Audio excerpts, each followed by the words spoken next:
Today's video is about documenting your journey towards financial independence. Essentially, that's what Duff Money is all about. It's about me documenting my journey towards financial independence, but it's also about me putting useful content out there to help other people with their journey towards financial independence. Now, before we go any further, I'd just like to add that this is not advice, this is information only. Now, I've been documenting my journey towards financial independence since late 2018, since writing my first set of goals down. What do I mean by documenting my journey towards financial independence? What I'm going to do, I'm going to touch on financial independence, and then I'm going to go into how I've been documenting my journey towards financial independence. What is financial independence? Financial independence to me is when everything that I need in terms of money per month is covered from assets, from money that I get from assets, from profit from assets. So my target for financial independence is £4,000 per calendar month or £48,000 per annum. And that would be income coming in from assets. Currently, I've got £1,400 coming in from assets, and that's coming from 7 rental properties. So to get my target 4,000, I need another 2,600. Now, what does financial independence mean to me? It means doing more of what I love with the people I love. It means living life on my terms, going on more holidays, doing more travelling, doing more jiu-jitsu, spending more time with my wife and my kids and my other family members. It's about being happy on a Monday morning, as happy as I would be on a Friday afternoon. Because to be honest, I've always been one to live for the weekend. And why not live for every day? That's what financial independence will do for me, in my opinion. So the way I've been documenting my journey towards financial independence so far is by writing key information down in a notebook, journaling. I've also been doing it via Duff Money with my weekly blog, my weekly podcast, and now my YouTube channel. I also track my progress towards financial independence with spreadsheets on my laptop. So that's the 3 ways that I've been documenting my journey towards financial independence. Now, what I do with the notebook when I'm writing key information down, whatever I'm learning about, for example, index investing, I'll write key information down in my notebook. So go back to 2019 when I was first getting into personal development. I first started thinking about financial independence. I wanted to invest in the stock market, but I didn't want to do the investing part like I did back in 2010. I jumped into single shares without any research, and it didn't do me any favours.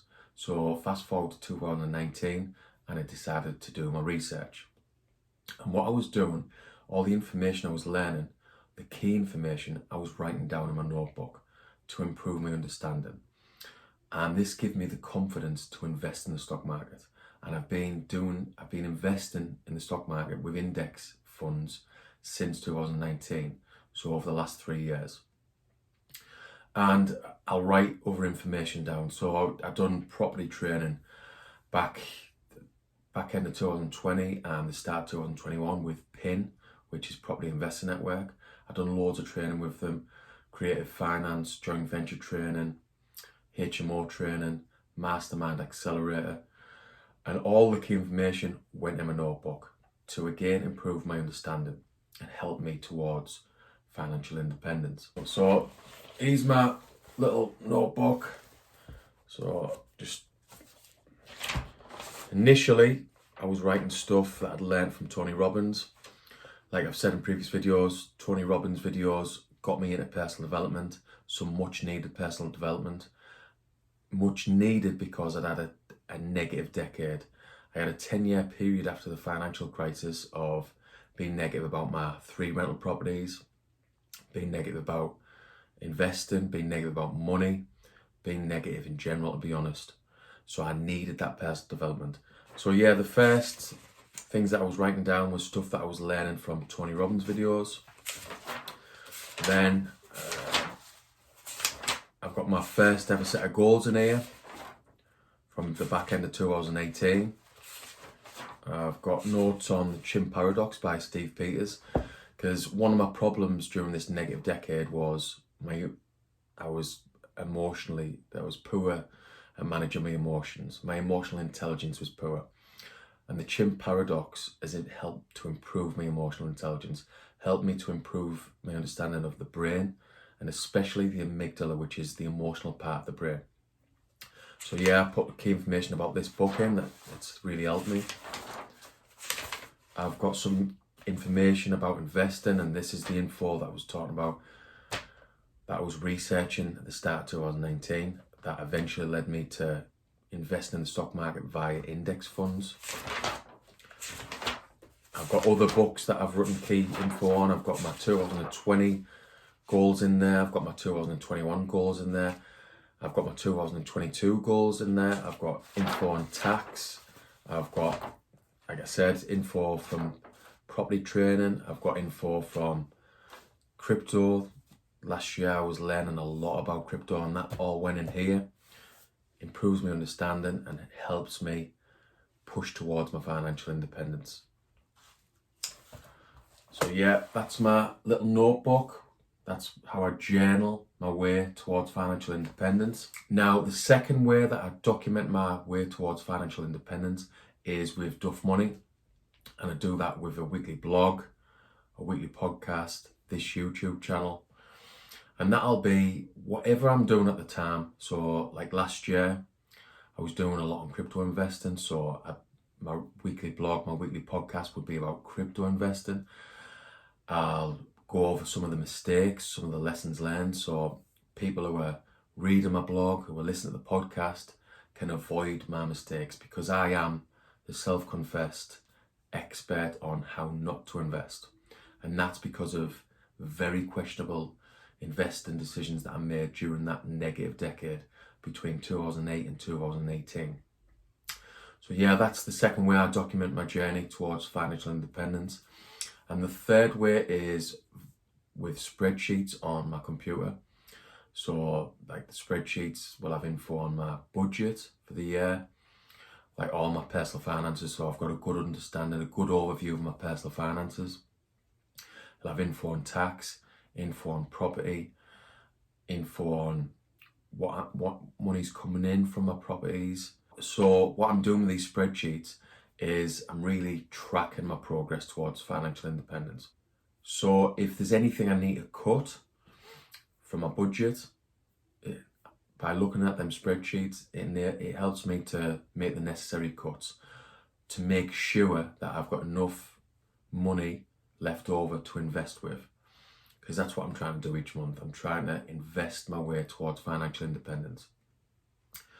So yeah, that's basically how I'm documenting my way towards financial independence, and that's by writing key information down in my notebook, key info on property, crypto, index investing, and anything else that I can think of that will help me towards financial independence.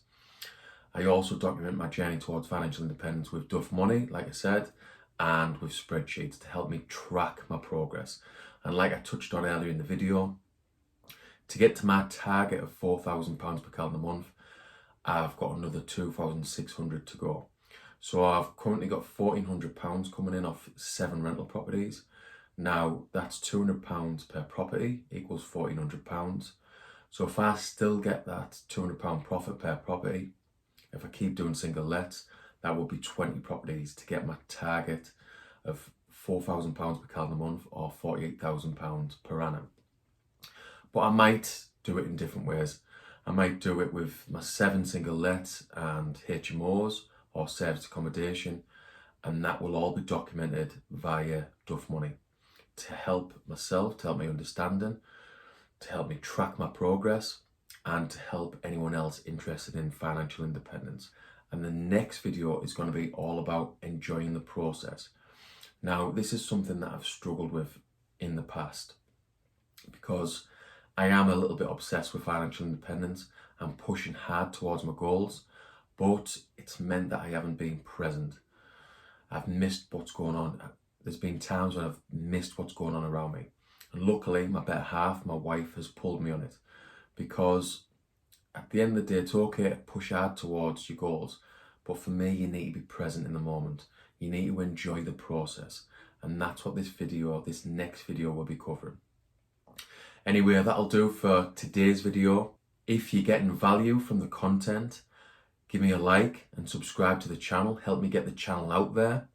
And check out the video description for some useful links that will help you with your personal finances and investing.